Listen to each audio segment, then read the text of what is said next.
اعوذ باللہ من الشیطان الرجیم بسم اللہ الرحمن الرحیم اللہم صلی وسلم علی محمد وعلی آل محمد بعدد کل شیء معلوم لک الصلاۃ والسلام علیک یا سیدی یا رسول اللہ وعلی آلک و اصحابک یا سیدی یا حبیب اللہ۔ معزز شرکائے کورس، سامعین و حاضرین، الحمدللہ اللہ رب العزت کے فضل و کرم سے اور آقائے کونین صلی اللہ علیہ وسلم کے صدقہ سے فن گفتار تربیتی کورس کے 14ویں لیکچر میں ہم حاضر ہیں۔ آج کی لیکچر کا آغاز حسب ترتیب آقائے دو جہاں صلی اللہ علیہ وسلم کی ذات طیبہ پر درود و سلام سے کرتے ہیں، تو سماعت فرمائیں۔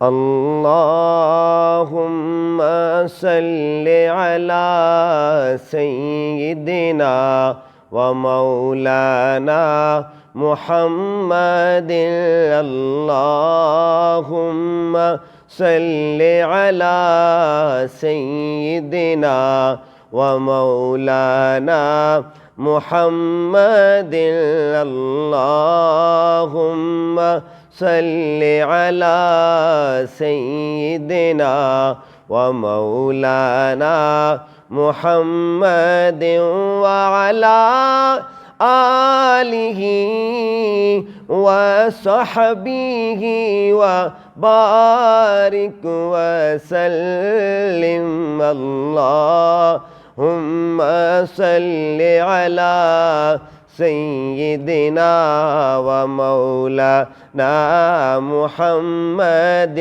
میرے کملی والے آقا کا، میرے کملی والے آقا کا جگ سے دربار نرالا ہے، جگ سے دربار نرالا ہے، اس نور مجسم کے دم سے، اس نور مجسم کے دم سے کونین میں غرس اجالا ہے، اللہم صلی علی سیدنا و مولانا محمد، اللہم صلی علی سیدنا و مولانا محمد۔ اللہ کے ملنے کا ذریعہ، اللہ کے ملنے کا ذریعہ، دو جگ میں ذات محمد کی، دو جگ میں ذات محمد کی، اسے رب کی رضا مل جاتی ہے، اسے رب کی رضا مل جاتی ہے، جو حضور کا چاہنے والا ہے، اللہم صلی علی سیدنا و مولانا محمد، اللہم صلی علی سیدنا و مولانا محمد وعلی آلہ وصحبہ وبارک وسلم۔ یہ معزز ناظرین و حاضرین، گفتگو کے آغاز میں ہم آج کچھ اہم اعلانات آپ کے سامنے رکھنا چاہتے ہیں۔ جتنے بھی شرکائے کورس ہیں ان کے لیے پہلا اعلان تو یہ ہے کہ انشاءاللہ العزیز 25 جون کو ہماری آخری کلاس ہوگی، اور پھر 2 دن کے وقفے کے بعد 28 جون کو فائنل تقریب ہوگی فن گفتار تربیتی کورس کے حوالہ سے، اور وہ تقریب انشاءاللہ العزیز لائیو جو ہے ہمارے فیس بک پیج سے دکھائی جائے گی، یوٹیوب چینل سے بھی دکھائی جائے گی۔ آپ سے گزارش ہے کہ اس کو دیکھیے گا، اور اسی تقریب میں انشاءاللہ العزیز پھر اسناد کے حوالے سے تفصیلات بتائی جائیں گی۔ دوسری اہم بات یہ تھی کہ اسناد جو بھی ملنی ہے، سرٹیفکیٹس جو آپ تک پہنچنے ہیں، ان کے لیے ہم نے 3 سورسز بنائے ہیں۔ پہلا سورس تو یہ ہے کہ ان احباب کو یا ان افراد کو، ان شرکاء کو اسناد ملے گی جنہوں نے رجسٹریشن کروائی ہے، رجسٹریشن کی بہاف پہ اسناد دی جائیں گی۔ دوسرا ذریعہ یہ ہوگا کہ جس کے نوٹس 50% ہم تک پہنچیں گے، واٹس ایپ کے ذریعے پہنچ جائیں تو وہ بھی ویلکم، بہتر یہ کہ واٹس ایپ کے ذریعے آپ بھجوائیں تو انشاءاللہ ہم ان نوٹس کی بنیاد پر بھی سرٹیفکیٹ جاری کریں گے۔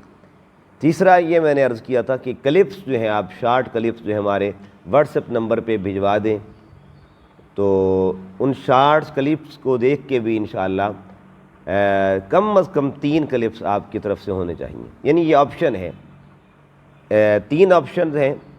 نمبر 1، یا تو رجسٹریشن آلریڈی ہو چکی ہے، پھر تو آپ کو ملے گا ضرور، اور نمبر 2 نوٹس جو ہیں 50% اگر آپ نے سینڈ کی ہے تو اس بہاف پہ بھی۔ نمبر 3 کلپس کم از کم آپ کی طرف سے سینڈ ہونے چاہیے جو ہم ریسیو کریں گے، اس کے بعد پھر انشاءاللہ سرٹیفکیٹ کے حوالے سے۔ تیسری اہم بات کہ آپ نے جتنا بھی یہ کورس دیکھا، اس کے جتنے بھی عنوانات ہیں آپ نے، وہ سب آپ کے سامنے تھے۔ ہم نے گزشتہ چونکہ اس سال لاک ڈاؤن کی وجہ سے یہ فن گفتار تربیتی کورس ہم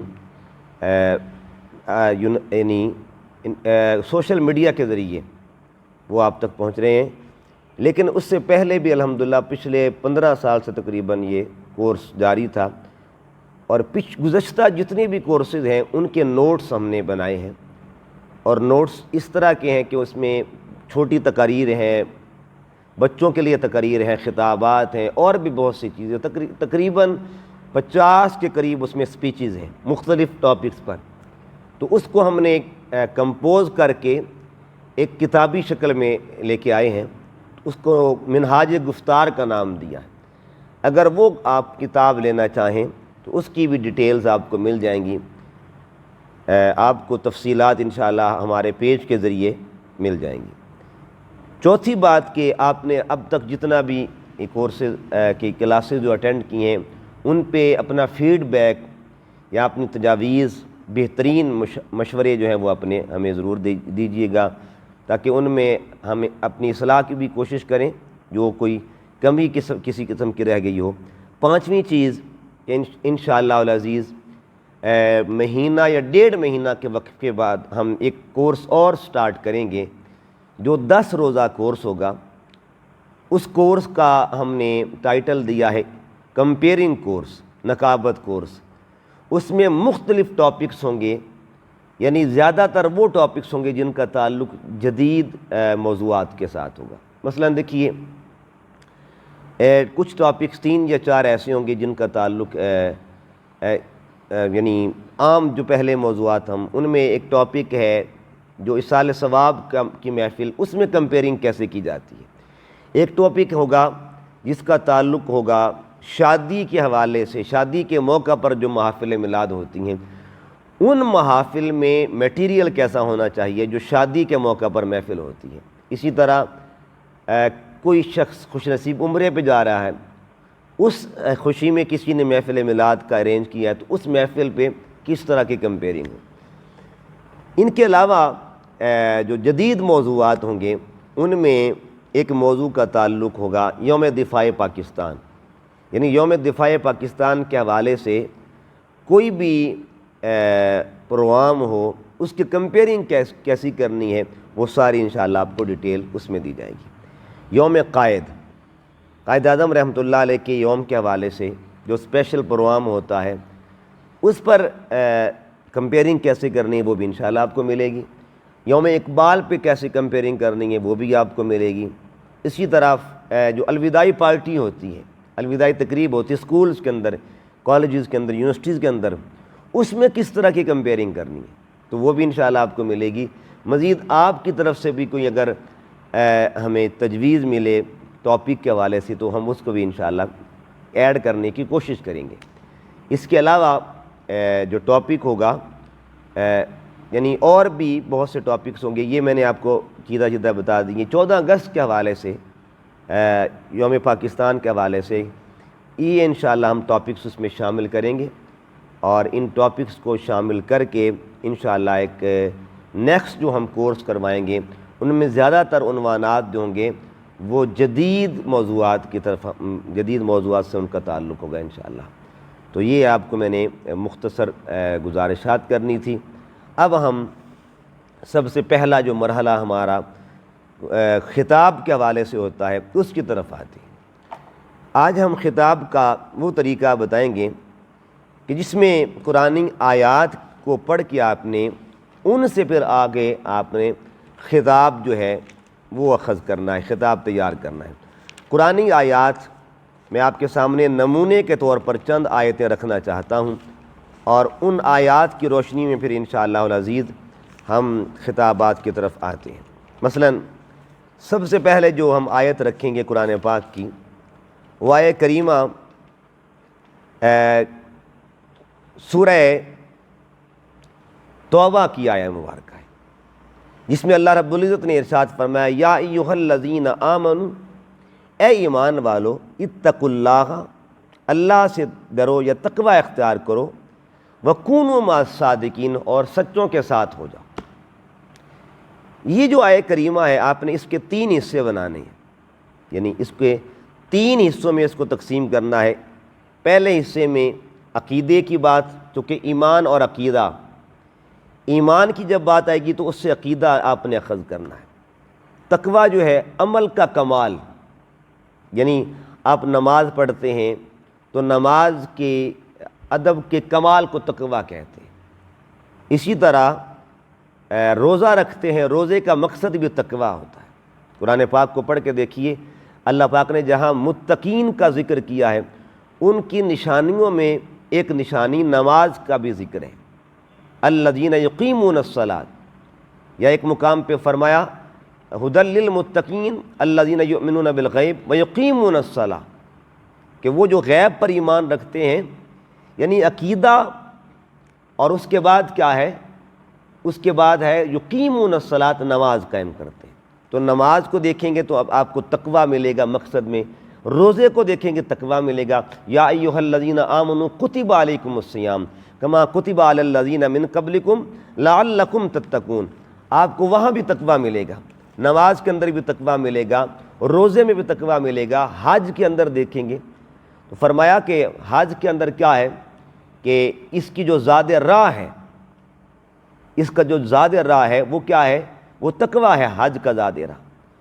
اس لیے تقوی جو ہے ہر عمل کا کمال تقوی ہے، نماز کا کمال تقوی، روزے کا کمال تقوی، حج کا کمال تقوی، زکوٰۃ کا کمال تقوی ہے۔ تو اعمال کا جو کمال ہے وہ تقوی ہے۔ تو ایک آیت میں عقیدے کا ذکر، دوسری آیت میں عمل کا ذکر، اور تیسری آیت میں نسبت کا ذکر۔ ان تینوں آیتوں کی روشنی میں آپ نے موضوع کیا تیار کرنا ہے کہ مرشد کیسا ہو، مرشد کیسا ہو، ایک یہ بھی موضوع بنے گا، مرشد کیسا ہو، وہ پہلی نشانی پر بھی کامل ہو، عقیدہ اس کا کامل ہو۔ عقیدہ کیسے کامل ہو کہ جتنے بھی عقائد ہیں ہمارے ان پر اس کا کمال ہو، یعنی عقیدہ کامل ہو، عمل اس کا کامل ہو، اور عمل کے ساتھ پھر نسبت اس کی دیکھنی ہے کہ دوسرے اولیاء کرام کے ساتھ آداب کے حوالے سے نسبت کیا ہے، اور ان کی نسبت اوپر جو ہے ہستیاں ان کے ساتھ کس طرح کی۔ تو 3 چیزوں کو دیکھنا ہے، عقیدہ، عمل اور نسبت و معیت۔ ان تینوں چیزوں کو دیکھ کے پھر آپ نے دیکھنا ہے کہ مرشد ایسا۔ اسی طرح دوسرا مثال میں آپ کو سامنے رکھنا چاہتا ہوں، قرآن پاک کی آیت کریمہ۔ آیت مختصر ہے، حصہ مختصر ہے یہ آیت کا، لیکن اس میں جو پیغام ملتا ہے وہ کمال کا پیغام۔ مثلا جب کوئی شخص دنیا سے جاتا ہے یا ہم کسی کے وفات کی خبر سنتے ہیں تو ریئیکشن کے طور پر ہم ایک آیت پڑھتے ہیں، یعنی وہ آیت کیا ہوتی ہے، یعنی وہ عمل جو ہے اس کو سن کر ہم کرتے کیا ہے؟ آیت پڑھتے ہیں قرآن پاک کی آیت ہے انا للہ و انا الیہ راجعون، کہ ہمارا آنا بھی اللہ کے لیے، ہمارا جانا بھی اللہ کے لیے۔ انا للہ، ہم اللہ کے لیے ہیں، و الیہ راجعون، ہم نے اسی کی طرف لوٹ کے جانا ہے۔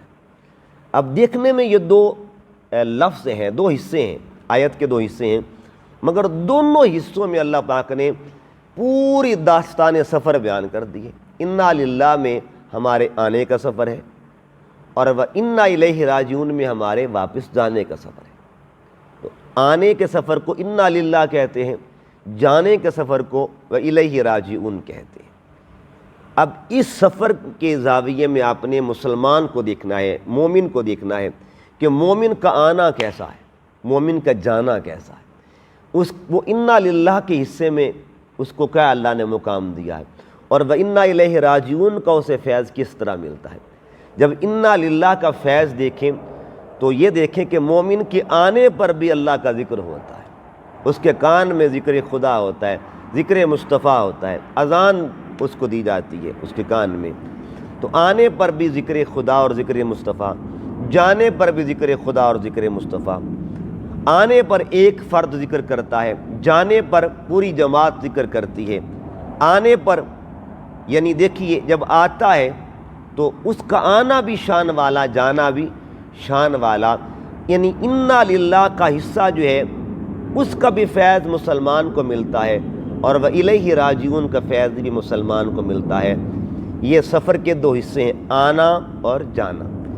اب آپ نے اس کا تیسرا ایک حصہ جو ہے اس کو بھی ذہن میں رکھنا ہے کہ آنے اور جانے کے درمیان جو ایک خاص وقت ہوتا ہے جس کو رہنا کہا جاتا ہے، اور زندگی کمال اس کو ملتی۔ آنا تو دیکھیے نا مسلمان کا ہے ہی شان والا، جانا بھی شان والا ہے، کیونکہ نماز جنازہ کے ساتھ جا رہا ہے، ذکر خدا کے ساتھ جا رہا ہے، ذکر مصطفیٰ کے ساتھ جا رہا ہے۔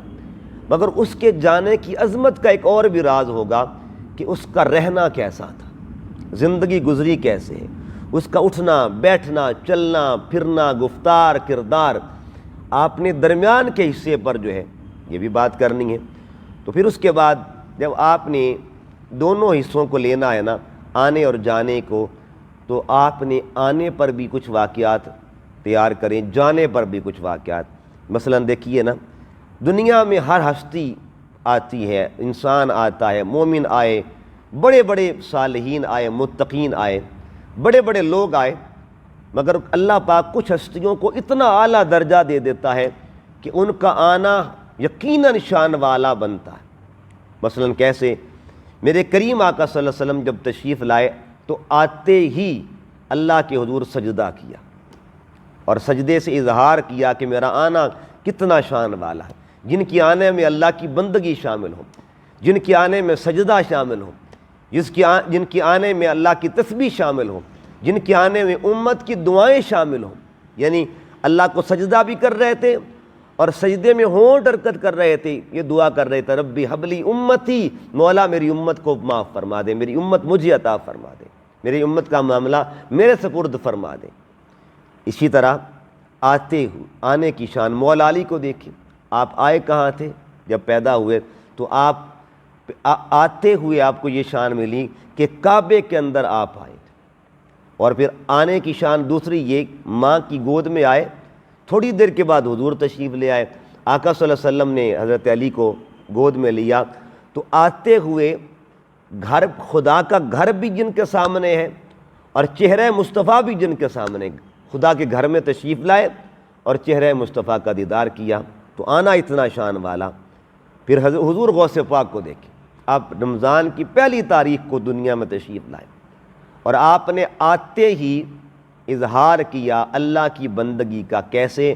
آپ نے سحری کے وقت دودھ پیا اور پھر افطاری کے وقت جا کے دودھ پیا تھا، یعنی آپ کی زندگی کا آغاز بھی روزے سے ہوا۔ تو یہ آنا کتنوں کا آپ اس پہ بہت اور بھی مثالیں لکھ سکتے ہیں۔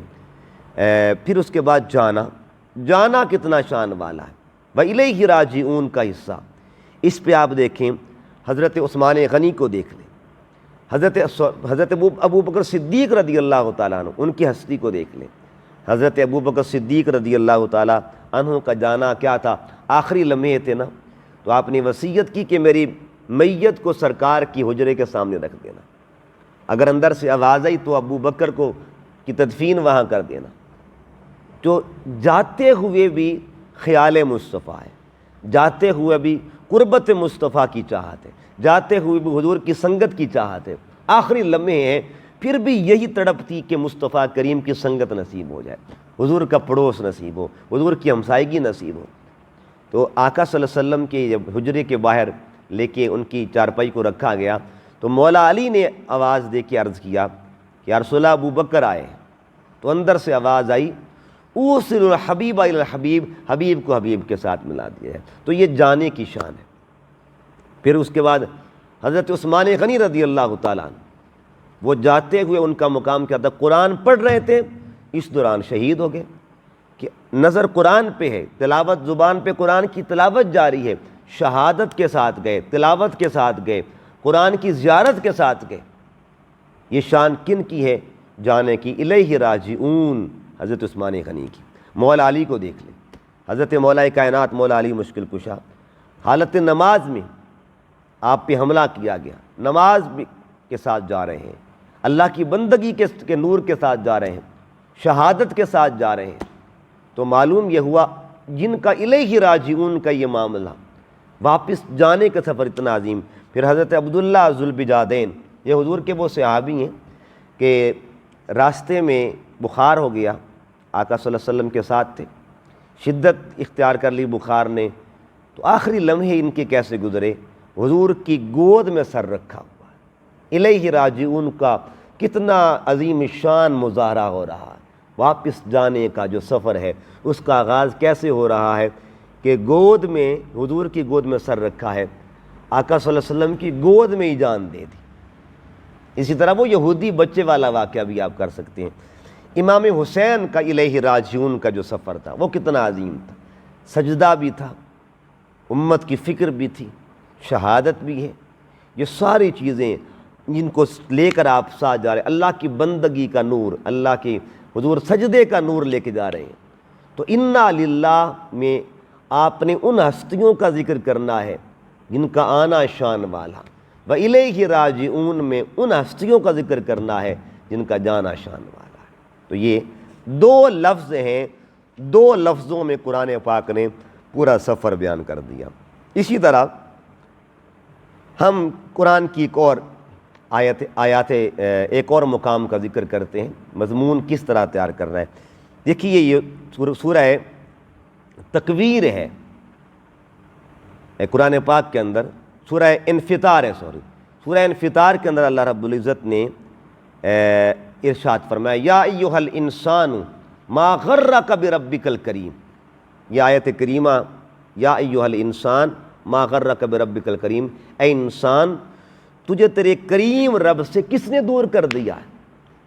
اس آیت کو ہم 4 حصوں میں ڈیوائیڈ کریں گے۔ یا ایھا الانسان پہلا حصہ، ما غرک دوسرا حصہ، بربک تیسرا حصہ، الکریم چوتھا حصہ۔ یا ایھا الانسان دیکھیں تو دیکھیے یہ سوچنا پہلے یہ کہ اللہ خطاب کس سے کر رہا ہے؟ خطاب اس سے کر رہا ہے جو گناہگار بندہ ہے، جو اللہ سے دوری اختیار کر چکا ہے، جو غافل ہو چکا ہے۔ غافل بندے کو اللہ خطاب کر رہا ہے، اس طرح خطاب نہیں کیا کہ یا ایھا الغافل، اے غافل انسان۔ مجرم کہہ کے خطاب نہیں کیا، غافل کہہ کے خطاب نہیں کیا، بلکہ اس کے اس منصب کا ذکر کیا، انسان ہونے کا ذکر کیا، اس کو یعنی منصب کے ساتھ خطاب کیا، یا ایھا الانسان، اے انسان۔ غافل نہیں کہا، مجرم نہیں کہا، بھاگا ہوا نہیں کہا، اس طرح پیار سے آواز دی جا رہی ہے، یعنی اس میں بھی عزت دی ہے۔ مجرم کو بھی عزت کے ساتھ بلایا جا رہا ہے، غافل کو بھی عزت کے ساتھ بلایا جا رہا ہے۔ اور آگے پھر ما غرک، کس نے دور کر دیا تجھے؟ کوئی سختی نہیں، محبت کا لہجہ ہے، پیار کا لہجہ ہے۔ اس حصے کو اپنائیت کہا جائے گا کہ تو اس کی ذات سے دور ہے، وہ تو تجھ سے دور نہیں ہے نا۔ اس کے بعد بربک، یہ اس نے نہیں فرمایا برب القہار، تجھے قہر والے رب سے کس نے دور کر دیا، یہ نہیں فرمایا بے ربی کا، تیرے رب سے کس نے دور کر دیا، یعنی اللہ رب العزت اس بندے کو اپنی ذات کے ساتھ اس طرح جوڑ رہا ہے اس کے تعلق کو تیرے رب سے کہ تو اس سے دور ہے، وہ اب بھی خود کو تیرا کی فرما رہا ہے، یعنی وہ اب تیرا ہے، وہ تیرا ہے، اسی سے احساس بیدار ہو۔ اور آگے کریم، کیسا رب ہے؟ عزت والا کریم رب، اس سے تجھے دور کر دیا، کس نے دور کر دیا؟ تو یہ چار جو حصے ہیں نا آیت کے، یا ایھا الانسان میں عزت، ما غرک میں اپنائیت، بربک میں مانوسیت، اور الکریم میں رحمت۔ یہ ایک اور مثال دیتے قرآن پاک کی سورہ 3 جب ہم پڑھتے ہیں تو اس میں انسان کو اللہ رب العزت نے انسان کا ذکر کیا، انسان کا ذکر فرمایا۔ اب اس کو بھی سمجھنا ہے، انسان کے ذکر کو اللہ نے 3 حصوں میں تقسیم کیا، اور 3 حصوں میں یہاں پہ یہ وہ انسان جو اللہ کا پیارا ہے، جو انسان واقعی احسن تقویم کا جو درجے پر فائز ہے، جو اسفل سافلین سے نکل کر یا اسفل سافلین سے جو دور ہے اور احسن کے درجے پر جو فائز ہے۔ احسن انسان کون ہے؟ احسن انسان کے ذکر کو اللہ نے 3 حصوں میں تقسیم کیا۔ پہلے حصے کو مرحلہ ذکر کہتے ہیں، اور دوسرے کو مرحلہ تعریف کہتے ہیں، تیسرے حصے کو مرحلہ عظمت کہا جاتا ہے۔ یہ پڑھیے ذرا، آپ کو آیات میں تینوں عنوانات مل جائیں گے۔ مثلا لقد خلقنا الانسان، ہم نے انسان کو پیدا کیا، یہ حصہ کیا ہے؟ اس مرحلے کو مرحلہ ذکر کہتے ہیں۔ انسان کا ذکر کیا، ہم نے انسان کا ذکر کیا، یعنی انسان کو پیدا کیا۔ اس میں ابھی تعریف نہیں ہوئی کہ کون انسان، اب وہ آگے جا کے ہوگی۔ لقد خلقنا الانسان، ہم نے انسان کو پیدا کیا، تخلیق فرمایا، اور آگے تعریف کیا؟ فی احسن تقویم، حسن کا عروج دے کے، کمال دے کے پیدا کیا، یہ اس کی تعریف ہے۔ تو لقد خلقنا الانسان والے حصے میں ذکر ہے، فی احسن تقویم میں تعریف ہے۔ اب تیسرا حصہ کیا ہے؟ عظمت والا، اس پہ غور کرنا ہے کہ آیت کی ذرا پیچھے مڑ کے دیکھیں، پیچھے کتنی عظمت ہے انسان کے اس ذکر کی۔ اللہ نے 4 قسمیں بیان فرمائی، والتین والزیتون وطور سینین وہذا البلد الامین، یہ 4 قسمیں بیان کی۔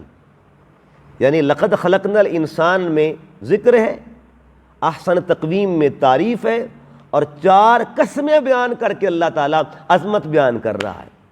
تو ان حصوں میں اللہ نے 3 چیزوں کا ذکر کیا، ذکر، تعریف اور عظمت۔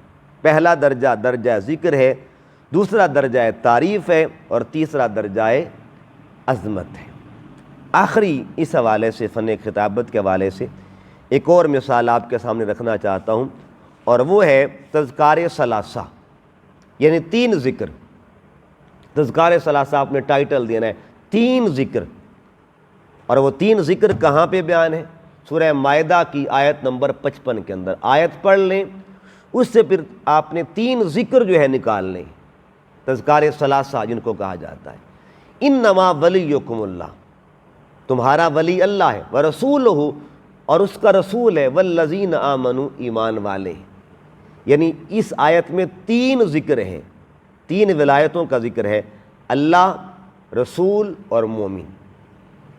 اسی طرح کی آیت سورہ حجرات کے اندر بھی موجود ہے، سورہ جس میں اللہ رب العزت نے فرمایا منافقون میں، وَلِلَّهِ الْعِزَّةُ وَلِرَسُولِهِ وَلِلْمُؤْمِنِينَ، قرآن پاک میں فرمایا کہ عزت اللہ کے لیے، عزت رسول کے لیے، عزت ایمان والوں کے لیے۔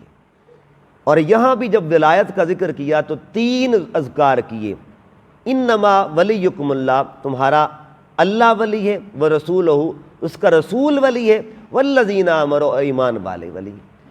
تو ان کو ہم نے کس طرح موضوعات میں تبدیل کرنا ہے، عنوانات؟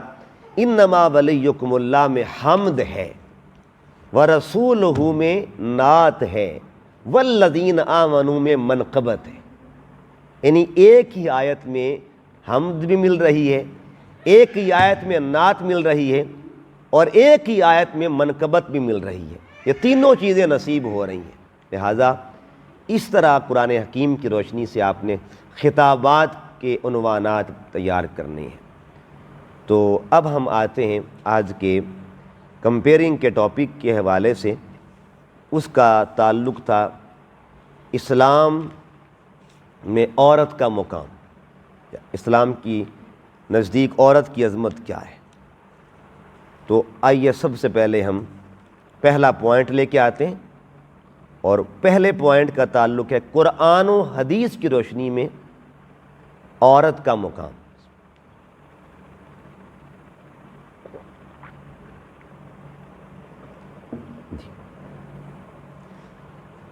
سامعین محترم، قرآن حکیم کلام الہی آیات بینات عورت کی عظمت کی گواہی دیتے ہیں۔ جب قرآن حکیم کی روشنی میں عورت کو بے مثال بیوی اور باکمال ماں کے روپ میں دیکھیں تو سیدہ ہاجرہ کی ذات نظر آتی ہے۔ یعنی جب قرآن حکیم کی روشنی میں عورت کو بے مثال بیوی اور باکمال ماں کے روپ میں دیکھیں گے تو سیدہ ہاجرہ کی ذات نظر آئے گی۔ جب قرآن کی روشنی میں عورت کو باہمت بہن کے روپ میں دیکھیں گے تو حضرت موسیٰ کی ہمشیرہ نظر آئے گی، ان کا ذکر ملے گا۔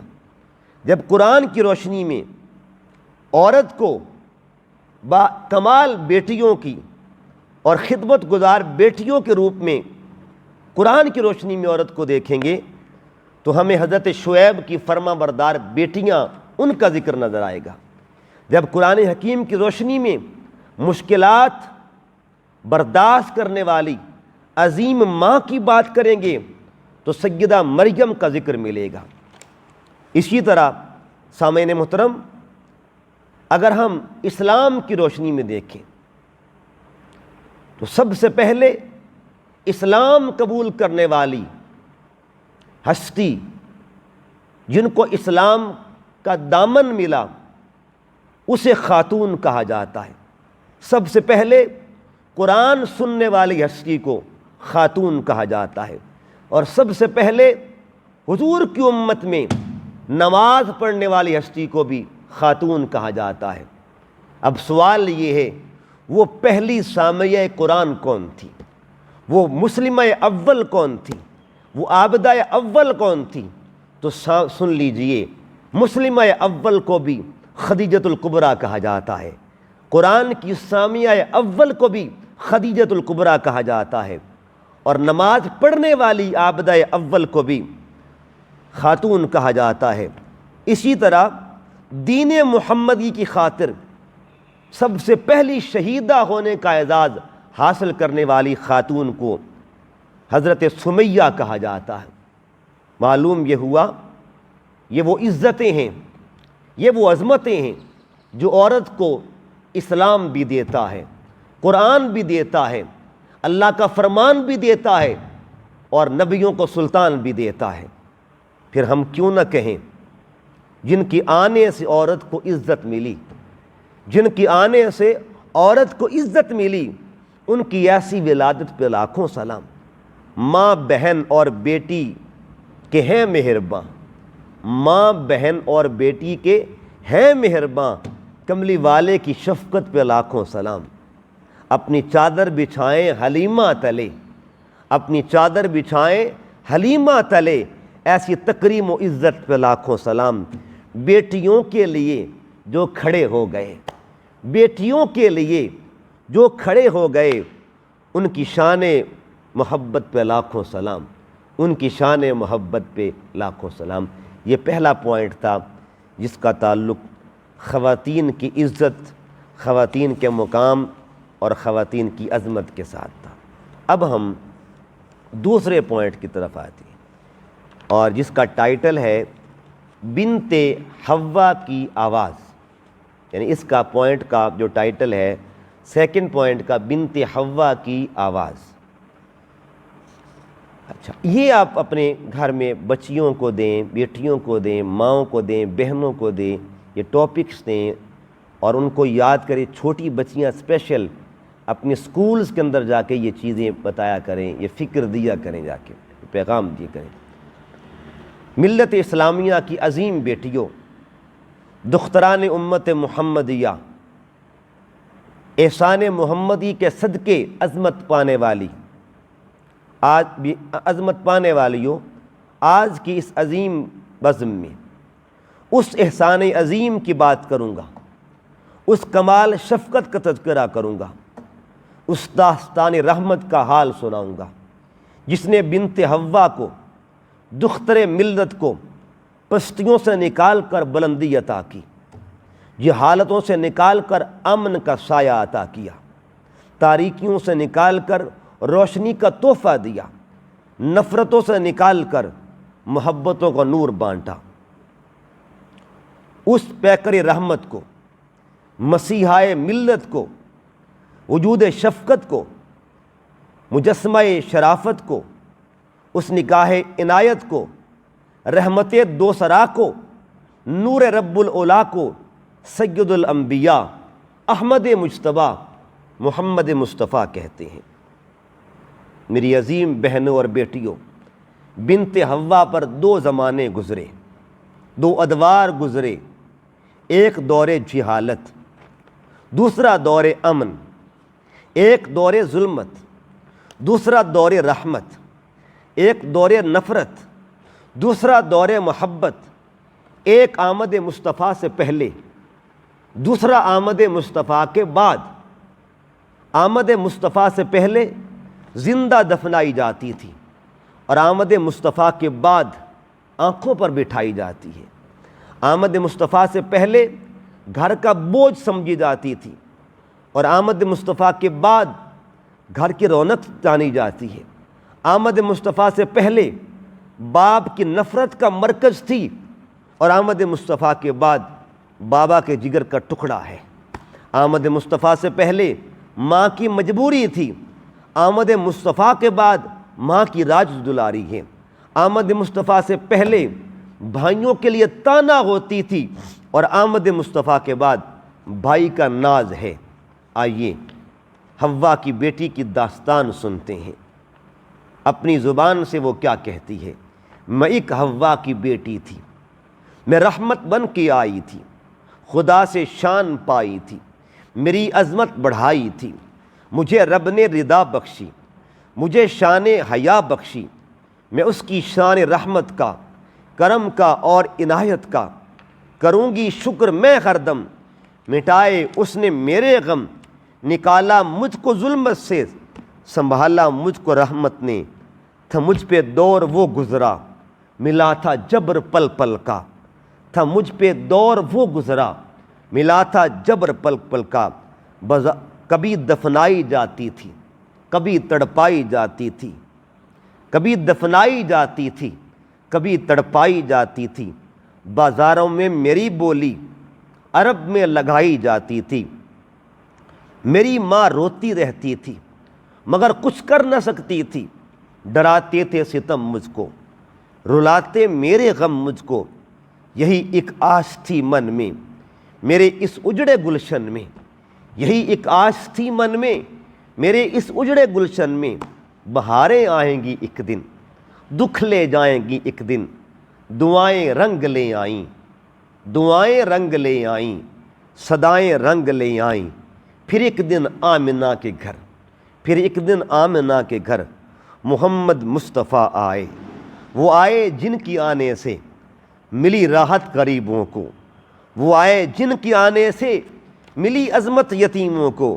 وہ آئے آسرا بن کر, رحمت کی گھٹا بن کر, وہ بیٹی کی رضا بن کر, وہ بیٹی کی رضا بن کر, وہ ماؤں کی دعا بن کر, وہ بہنوں کی حیا بن کر, کرم کی التجا بن کر, وہ احمد مجتبیٰ بن کر, بشر کے پردے میں آئے.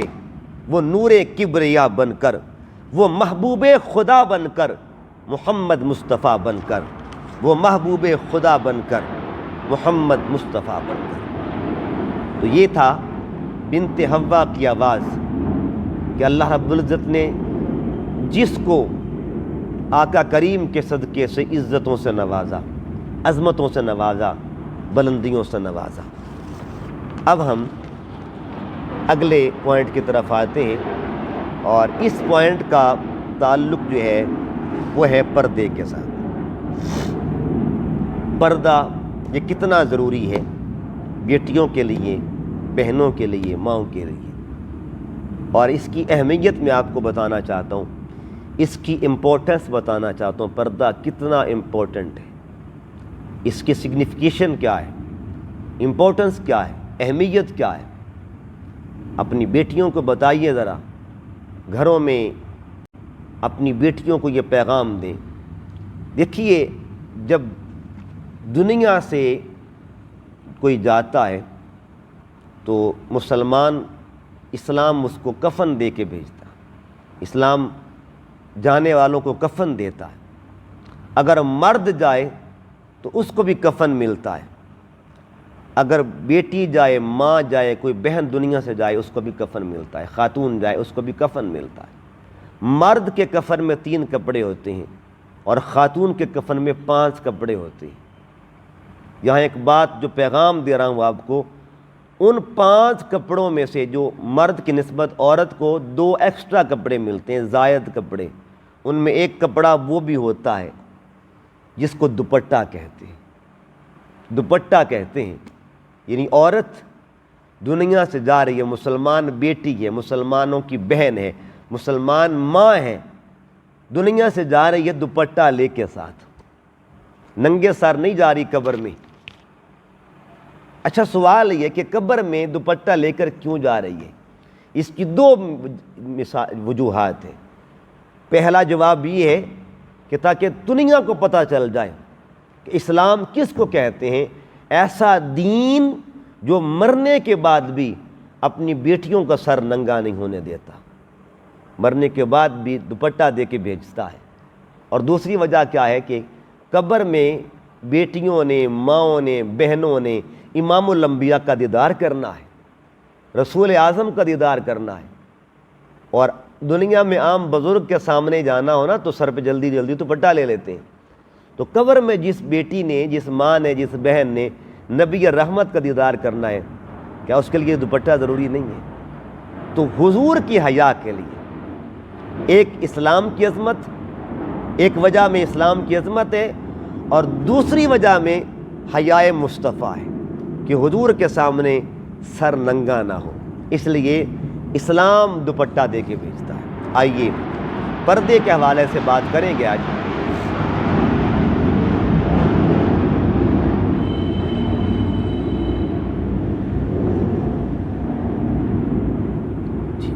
بسم اللہ الرحمن الرحیم۔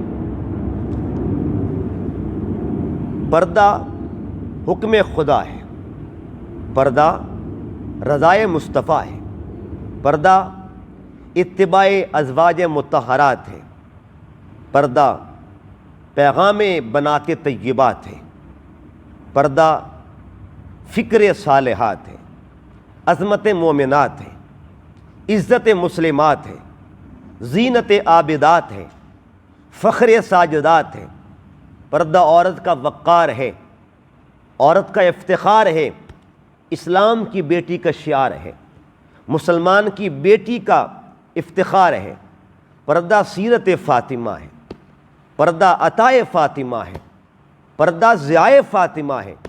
ایک شاعر پردہ کی عظمت یوں بیان کرتا ہے، اسلام کا عورت پر احسان ہے پردہ، اسلام کا عورت پر احسان ہے پردہ، ہر بیٹی کی عزت کا نگہبان ہے پردہ، زہرا کی کنیزوں کا تو ایمان ہے پردہ، زہرا کی کنیزوں کا تو ایمان ہے پردہ، قرآن کی آیات کا عنوان ہے پردہ، قرآن کی آیات کا عنوان ہے پردہ، عزت کی شرافت کی تو پہچان ہے پردہ، عزت کی شرافت کی تو پہچان ہے پردہ، ازواج محمد کا بھی فیضان ہے پردہ۔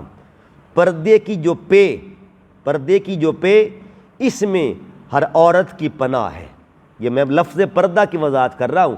پردے کی جو پے، اس میں ہر عورت کی پناہ ہے، جو رے ہے وہ رکھوالی ہے، رحمت کی گھٹا ہے، جو دال ہے پردے کی وہ ہر دکھ کی دوا ہے، جو دال ہے پردے کی وہ ہر دکھ کی دوا ہے ہادی کونین کی بیٹی کی رضا ہے، ہادی کونین کی بیٹی کی رضا ہے، تطہیر کے سائے میں ہی پردے کی بقا ہے، تطہیر کے سائے میں ہی پردے کی بقا ہے، پردے میں حفاظت ہے، امن ہے، حیا ہے، پردے میں حفاظت ہے، امن اور حیا ہے، پردے میں اطاعت بھی ہے، اللہ کی رضا ہے۔ اے امت سرکار کی سب بیٹیوں سن لو، اے امت سرکار کی سب بیٹیوں سن لو، جو پردہ کرے اس کا نگہبان خدا ہے، جو پردہ کرے اس کا نگہبان خدا ہے۔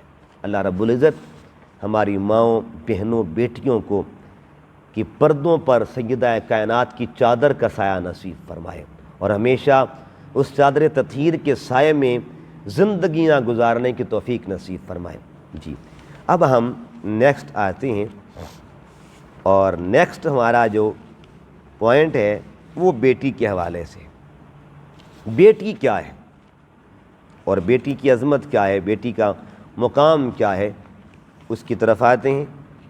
اللہ رب العزت نے جن کو بیٹیوں سے نوازا ہے وہ سنیں، اور جو بیٹیوں کے طالب ہیں اللہ پاک حضور کی بیٹی کے صدقہ سے ان کو بیٹیاں عطا فرمائیں۔ جی بسم اللہ الرحمن الرحیم، ہم شروع کرتے ہیں بیٹی کے حوالے سے بات۔ سامعین محترم، اسلام نے بتایا بیٹی خدا کی رحمت، اسلام نے بتایا بیٹی خدا کی رحمت، فرمان مصطفیٰ ہے اس سے کرو محبت۔ تاریخ انسانیت کا وہ کربناک دور جس کا تصور کر کے وجود کانپ جاتا ہے، جس کے مطالعہ سے آنکھیں بھیگ جاتی ہیں، جس کا خیال ذہنوں کو اداس کر دیتا ہے، وہ دور تھا جب ظالم طاقت کی علامت تھا اور مظلوم بے بسی کی تصویر تھا۔ ظلم کی اس آگ میں جلنے والی سب سے بڑی ذات بیٹی کی تھی، وہ بیٹی جس سے عرب کے جاہل معاشرے نے حقوق انسانیت چھین لیے تھے، وہ بیٹی جس کے وجود کو نحوست سمجھا جاتا تھا، وہ بیٹی جو شاعروں کی بیہودہ شاعری کا عنوان بن چکی تھی، وہ بیٹی جس کی پیدائش سے گھر میں صف ماتم بچھ جاتی تھی، وہ بیٹی جس کو پاؤں کی جوتی کے برابر سمجھا جاتا تھا، وہ بیٹی جس کو زندہ درگور کر دیا جاتا تھا۔ ایسے نازک حالات میں قدرت خداوندی کو رحم آیا، ظلمت نے بستر باندھا، ظالم دم دبا کر بھاگنے لگا، مظلوم کے چہرے پر خوشیاں مچلنے لگیں، رحمت کی گھٹائیں چھانے لگیں، امن و محبت کی ہوائیں آنے لگیں، ایک پیغام دل نواز گونجنے لگا، ایک نعرہ مستانہ بلند ہونے لگا کہ ظالموں کے لیے موت کا وقت آ گیا ہے۔ ایک پیغام بلند ہوا، ایک نعرہ بلند ہوا کہ غریبوں کا حامی آ گیا، کمزوروں کا سہارا آ گیا، یتیموں کا والی آ گیا، بیٹیوں کے سر پہ دست شفقت رکھنے والا نبی آ گیا، وہ نبی جس کے آنے سے بیٹی کو عزت ملی، وقار ملا، سکون ملا، قرار ملا، امن ملا، پیار ملا، عصمت ملی، احترام ملا، محبت ملی، مقام ملا۔ اس مہربان دختران ملت کو اور اس پیکر شفقت کو ذات محمد عربی کہا جاتا ہے۔ آئیے جس بیٹی کو میرے آقا نے عظمتیں لے کے دیں، اس بیٹی کا ذکر یوں کرتے ہیں، بیٹی خدا کی رحمت فرمان مصطفیٰ ہے، بیٹی خدا کی رحمت فرمان مصطفیٰ ہے، سب بیٹیوں کے سر پر احسان مصطفیٰ ہے، سب بیٹیوں کے سر پر احسان مصطفیٰ ہے، ہوتی ہیں لاڈلی سب بابا کے دل کی راحت، ہوتی ہیں لاڈلی سب بابا کے دل کی راحت، زہرا سے بولے آقا، زہرا سے بولے آقا تو جان مصطفیٰ ہے، زہرا سے بولے آقا تو جان مصطفیٰ ہے، سیرت نبی کی دیتی ہے درس مومنوں کو، سیرت نبی کی دیتی ہے درس مومنوں کو، تکریم بیٹیوں کی پہچان مصطفیٰ ہے، تکریم بیٹیوں کی پہچان مصطفیٰ ہے۔ آقا نے ان کے سر پہ عظمت کا تاج رکھا، آقا نے ان کے سر پہ عظمت کا تاج رکھا، ہر گھر کی ہے یہ زینت اعلان مصطفیٰ ہے، ہر گھر کی ہے یہ زینت اعلان مصطفیٰ ہے۔ تو یہ بیٹیوں کی شان کو ہم نے سلامی پیش کی ہے، عظمت کو سلام پیش کیا ہے، ان کی عزت، ان کے وقار کو سلام پیش کیا ہے۔ تو اب ہم آج کی گفتگو کو اختتامی مراحل کی طرف جاتے ہیں اور قرآن پاک کی آیت کریمہ کی طرف آتے ہیں۔ آج کی جو مقدس آیہ مبارکہ ہے اس کی روشنی میں ہم جس طرف توجہ دلانا چاہتے ہیں، یہ قرآن پاک کی آیت کریمہ ہے۔ اس میں اللہ رب العزت نے ارشاد فرمایا منہا خلقناکم وفیہا نعیدکم ومنہا نخرجکم۔ اللہ رب العزت نے یہاں پہ 3 لفظوں میں داستان حیات انسانی کا ذکر کیا ہے۔ منہا خلقناکم، ہم نے انسان کو مٹی سے پیدا کیا، وفیہا نعیدکم، اور تمہیں اس مٹی یعنی انسان کو مخاطب کر کے فرمایا تمہیں اسی مٹی میں لوٹائیں گے، وفیہا ومنہا نخرجکم، یعنی منہا خلقناکم، اسی سے پیدا کیا، اور وفیہا نعیدکم، اسی میں لوٹائیں گے، ومنہا نخرجکم، اور اسی سے نکالیں گے۔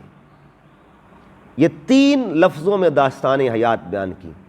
پہلے مرحلے کو تخلیق کا مرحلہ کہتے ہیں، دوسرے مرحلے کو تدفین کہتے ہیں، اور تیسرے مرحلے کو تبعیث کہا جاتا ہے۔ یعنی تخلیق، تدفین، تبعیث۔